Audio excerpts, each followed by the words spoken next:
Ang intense ng mga kaganapan ngayon sa abot kamay na pangarap sapagkat ikakagulat ni Doc Robert ang mga aaminin sa kanya ni Doc Lyndon.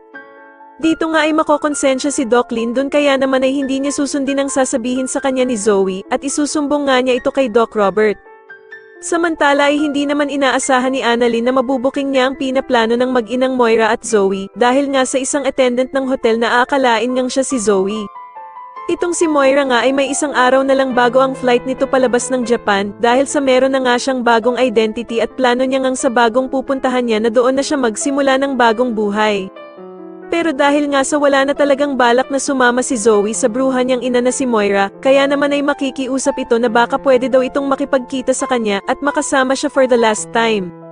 Samantala ay galit namang kakausapin ni Giselle itong si Doc Carlos dahil nga sa malalaman niyang palihim na nakipag-usap ito kay Dax. Pero tatanungin naman siya ni Doc Carlos na kung masama ba daw nakausapin niya ang taong namasok sa bahay nila ni Lynette. Sasagutin nga siya ni Giselle na dahil nga daw sa pakikipag-usap ni Doc Carlos kay Dax ay biglang nagkaroon ng malaking abogado itong si Dax.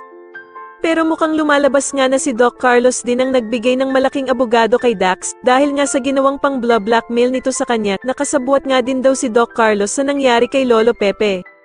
Sa kabilang banda naman matapos ngang mabuking ni Doc Lyndon itong si Zoe, nakausap ang ina niyang si Moira sa cellphone ay agad naman itong iisip ng paraan para matakasan ito.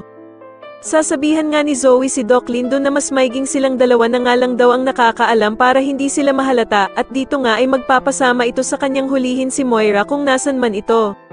Sa tingin niyo si Doc Lyndon na nga kaya talaga ang sagot para matauhan na itong si Doc Robert sa panglolo kung ginagawa sa kanya ni Zoe, mas lalo na nga talagang nagiging exciting ang mga susunod na kaganapan kaya naman ay mas lalo pa nating abangan ang mas lalong gumigandang abot kamay na pangarap. Maraming salamat po sa inyong panonood at sana po ay masubscribe niyo ako. Maraming salamat po.